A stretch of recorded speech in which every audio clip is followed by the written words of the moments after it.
வரலாற்றிலேயே மிக முக்கியமான போர் அப்படின்னு எதை கேட்டாலும் நம்ம மனசில் ஃபஸ்ட்டு வர்றது வந்து மகாபாரதத்தில் நடைபெற்ற குருஷேத்திரா போர் தான். அந்த போரில் பாண்டவர்களுக்கும் கௌரவர்களுக்கும் நடைபெற்ற அந்த போரை பற்றி யாருமே கேள்விப்படாமல் இருக்க மாட்டாங்க.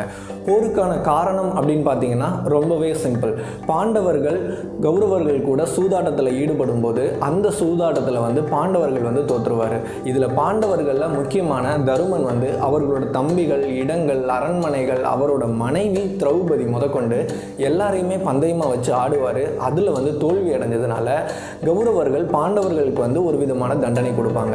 அந்த தண்டனை என்ன அப்படின்னா 12 வருடங்கள் வந்து வனவாசம் இருக்கணும். அது மட்டும் இல்லாமல் அதற்கு அடுத்து வர ஒரு வருடத்துக்கு அந்த சகோதரர்களாக இருக்கட்டும், திரௌபதியாக இருக்கட்டும், ஒருவரை ஒருவர் வந்து பார்த்துக்க கூடாது அப்படிங்கிற மாதிரி அவர் சொல்லுவார். பாண்டவர்கள் அப்படி வந்து அவங்களோட வனவாசம், அந்த தனிமையாக ஒருத்தங்களை ஒருத்தங்க பார்த்துக்காத அந்த வாழ்க்கை முறையை முடிச்சுட்டு மறுபடியும் வந்து கிருஷ்ணரை வந்து ஒரு தூதுவராக வந்து கௌரவர்கள்ட்ட வந்து அனுப்புவாங்க.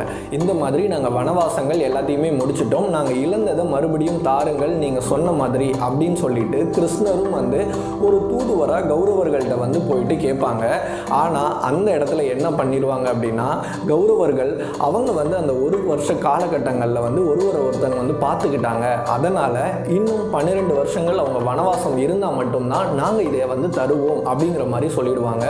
இதற்கு கிருஷ்ணர் வந்து கொஞ்சம் கூட ஒத்துக்காம அவர் கொஞ்சம் விதமாக வந்து பேசும்போது கிருஷ்ணரையும் அந்த இடத்துல இருந்து அவமானப்படுத்தி அனுப்பிடுவாங்க.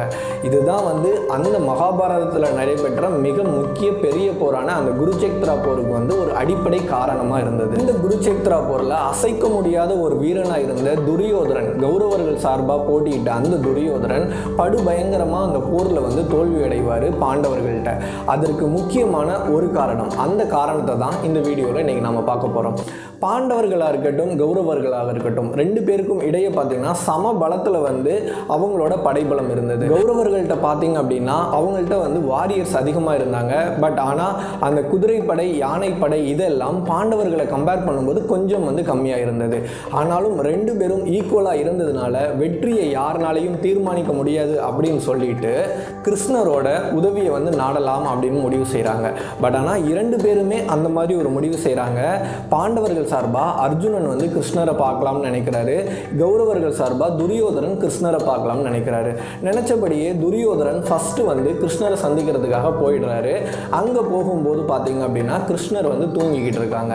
கிருஷ்ணரோட கால் பாதத்துக்கு பக்கத்தில் வந்து துரியோதரன் அமர்ந்து பார்த்துட்டே இருக்காரு. கிருஷ்ணர் எழும் வரைக்கும் வெயிட் பண்ணுறாரு.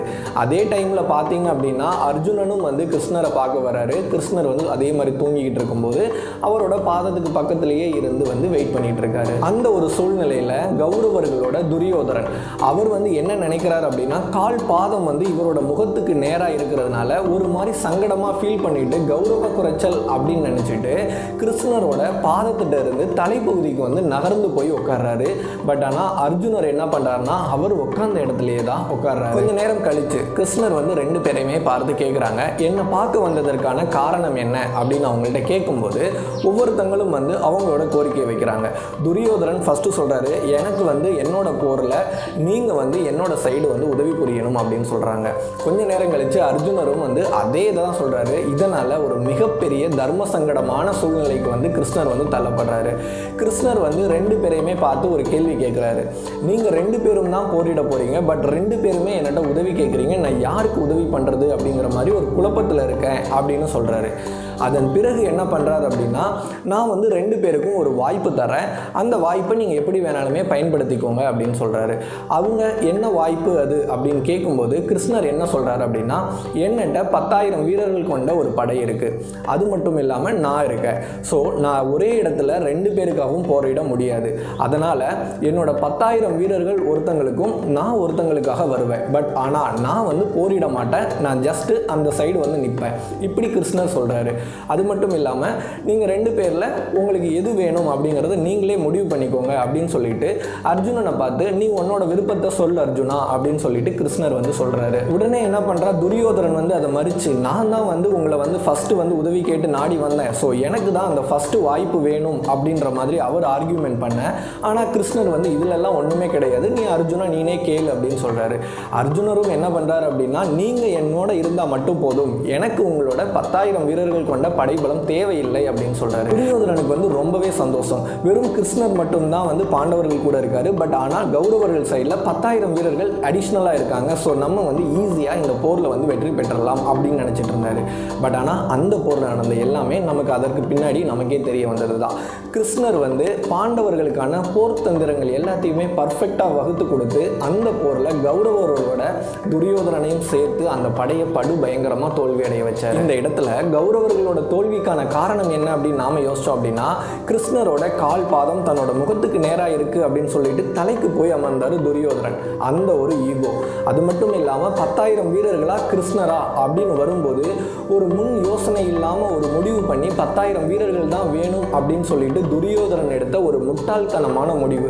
அந்த இடத்துல எனக்கு வந்து கிருஷ்ணரே இருந்திருந்தா போதும் அப்படிங்கிற மாதிரி ஒரு முடிவு எடுத்திருந்தார் அப்படின்னா அந்த போரில் எளிமையாக கௌரவர்கள் வந்து வின் பண்ணியிருக்கலாம். பட் ஆனால் அந்த ஒரு முன் யோசனை இல்லாத காரணத்தினால தான் கௌரவ படைகள் வந்து மகாபாரதத்தில் அந்த குருச்சேத்திரா போரில் படு பயங்கரமான தோல்வி அடைஞ்சாங்க. வீடியோ உங்களுக்கு பிடிச்சிருந்ததுன்னா சப்ஸ்கிரைப் பண்ணி சப்போர்ட் பண்ணுங்கள். ஆல்ரெடி சப்போர்ட் பண்ணுற எல்லாருக்குமே